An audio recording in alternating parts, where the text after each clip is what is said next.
ధ్వంసానికి పూనుకోవటం కాకుండా ఇంకా అనేక మంది కార్పొరేటర్లని మీ అంతు చూస్తాం, మిమ్మల్ని చంపేస్తాం, మిమ్మల్ని లేపేస్తాం, ఈ తతంగమే గత 4 రోజులుగా తిరుపతి అంతా కూడా మారు మోగించేటట్టుగా చేస్తున్నారు.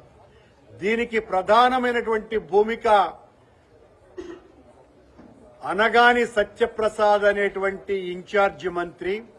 ఈ ఇన్ఛార్జి మంత్రి ఒక అరాచక శక్తి అని, అసాంఘిక వ్యక్తి అని సాక్షాత్తు తెలుగుదేశం పార్టీకి ఎంతో మద్దతు పలికినటువంటి ఆంధ్రజ్యోతి పత్రికే పతాక శీర్షికలతో అతన్ని గురించి రాయటం కూడా జరిగింది.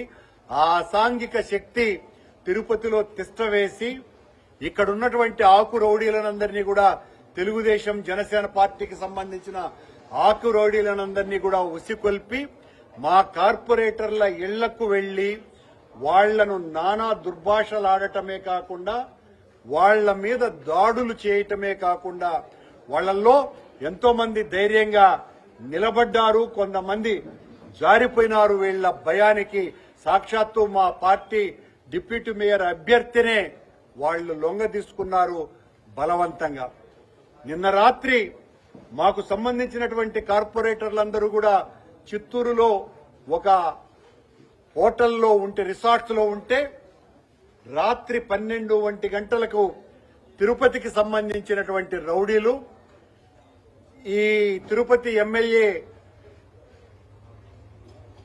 ఆరణి శ్రీనివాసులు కొడుకు మదనట, అతను అమ్మాయిలు ఆడవాళ్లు అనేది కూడా చూడకుండా ప్రతి రూము తట్టి మీ అంతు చూస్తాం, మీ కథలు చూస్తాం, చాలా అమానవీయంగా వాళ్ల మీద ప్రవర్తించటం, అవన్నీ కూడా వీడియోల ద్వారా మొత్తం సభ్య ప్రపంచమంతా కూడా చూసింది. చివరకు అభినయ్ వెళ్లి మా వాళ్లనందరినీ కూడా వాళ్లతో వాగ్వాదం చేసి ఆ రౌడీలతో విడిపించుకొని రావటం జరిగింది. పొద్దున్నే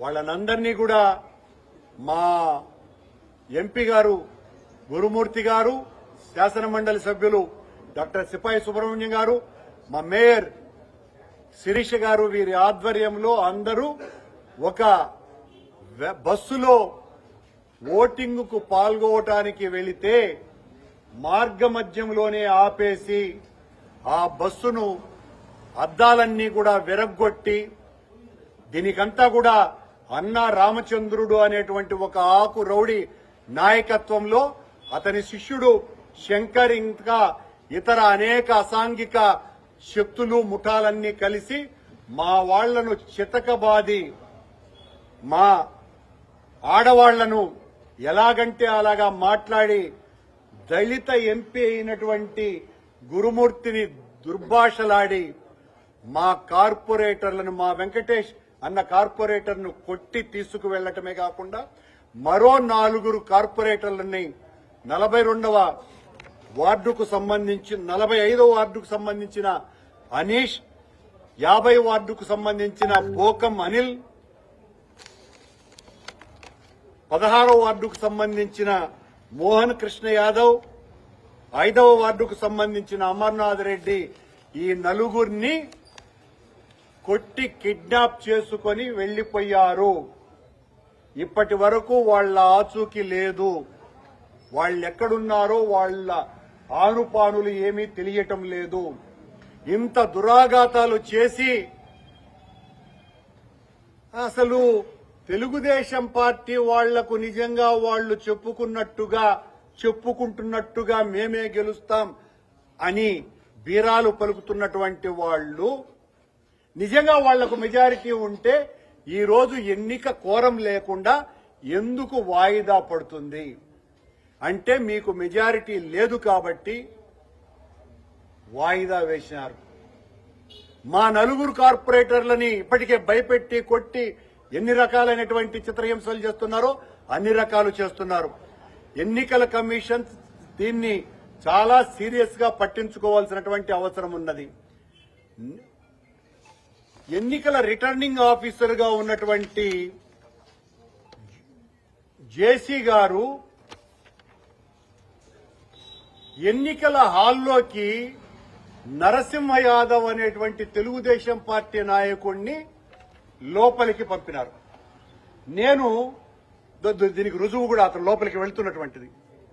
నేను దీన్ని తిరుపతి ఎస్పీ గారికి హర్షవర్ధన్ రాజు గారికి ఫోన్ చేశాం మార్నింగ్ చేసి, ఎస్పీ గారు ఈ రకంగా తెలుగుదేశం పార్టీకి సంబంధించినటువంటి వ్యక్తి లోపలికి వెళ్లాడు అంటే నేను చూస్తానండి అని చెప్పి ఒక 5 నిమిషాల తర్వాత ఆయన ఫోన్ చేసి నాకు